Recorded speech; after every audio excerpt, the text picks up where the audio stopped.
ধারণা করা হয় ১৬০০ খ্রিস্টাব্দের এই মসজিদের নির্মাণ শৈলী যেন মোঘলীয় নিদর্শন ধারণ করে আছে কালের সাক্ষী হয়ে।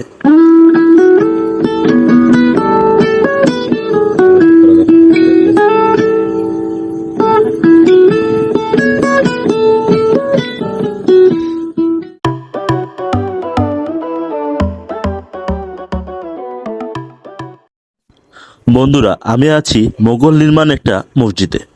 আমি আসিফ ওয়াহিদ আছি আপনাদের সাথে টুরিস্টায়ে। আজকে পুরো ভিডিও জুড়ে থাকছে এই মোগল নির্মাণ মসজিদের ইতিহাস, ঐতিহ্য এবং স্থাপনার শৈলী নিয়ে। চলুন আমরা ভিডিওটি শুরু করি।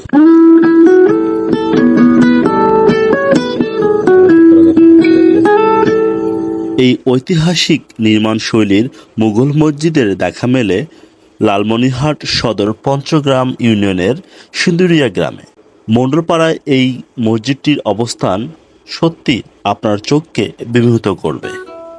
এখানের এই মসজিদের নির্মাণ শৈলী, এর অবকাঠামো সত্যি যেন চোখ জুড়ানো। এই মসজিদটি অনুমান করা হয় মোঘলীয় ১৬০০ খ্রিস্টাব্দে প্রতিষ্ঠিত হয়। এই মসজিদটিতে ১২টি মিনার, ৩টি বড় বড় গম্বুজ রয়েছে। মসজিদটি অনেক ছোট হলেও এখানে প্রচুর মানুষ কিন্তু আসে দূর দূরান্ত থেকে নামাজ পড়তে এবং দেখতে। এই মুঘল মসজিদটি কিন্তু মণ্ডলপাড়া জামে মসজিদ নামে পরিচিতি লাভ করেছে।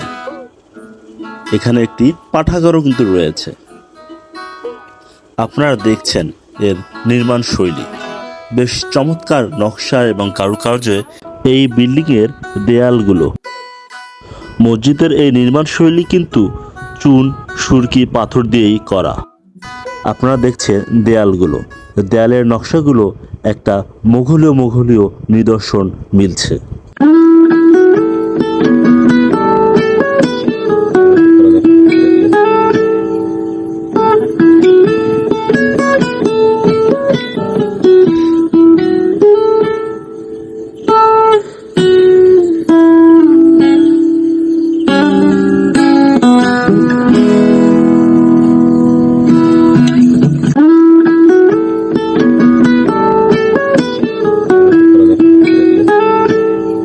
মুঘল আমলের এই মসজিদটি যেন আপনার চোখ জুড়িয়ে দিবে এই মণ্ডলপাড়ায় আসলে।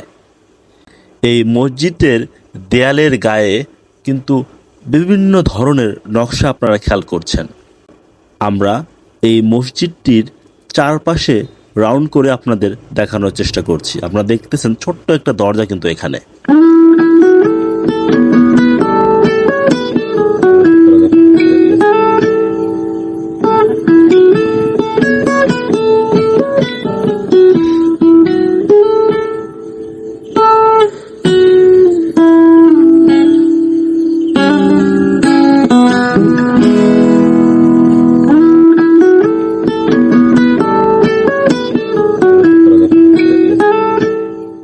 স্থানীয়দের মতে এই মসজিদটি তেমন আর সংস্করণ করছে না সরকারের পক্ষ থেকে, তবে এটি সংস্কার করলে বিভিন্ন জায়গা থেকে বিভিন্ন ভ্রমণ পিয়াসু এবং নামাজ পড়ার জন্য অধিক মানুষ আসবে বলে গ্রামবাসীর ধারণা।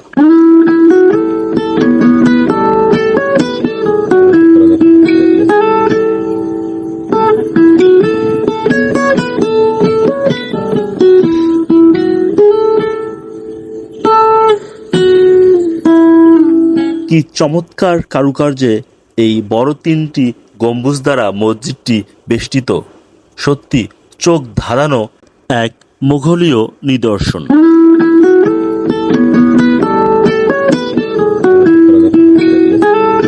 এই মোঘল নির্মাণের মসজিদটি দেখতে চাইলে আপনাকে আসতে হবে লালমনিরহাট সদর পঞ্চগ্রাম ইউনিয়নের সিঁদুরিয়া গ্রামে মণ্ডলপাড়া জামে মসজিদ। বন্ধুরা, আপনি আমার চ্যানেলের নতুন বন্ধু হয়ে থাকলে অবশ্যই আমার চ্যানেলটি সাবস্ক্রাইব করবেন এবং ফেসবুক থেকে দেখলে ফলো দিয়ে যুক্ত হবেন আমাদের নতুন বন্ধুর তালিকায়। আপনার সুন্দর মতামত কমেন্ট করতে পারেন আমাদের কমেন্ট সেকশনে। ধারণা করা হয় ১৬০০ খ্রিস্টাব্দের এই মসজিদের নির্মাণ শৈলী যেন মোঘলীয় নিদর্শন ধারণ করে আছে কালের সাক্ষী হয়ে। বন্ধুরা ভালো থাকবেন, আজকে এখানে শেষ করছি। আল্লাহ হাফেজ।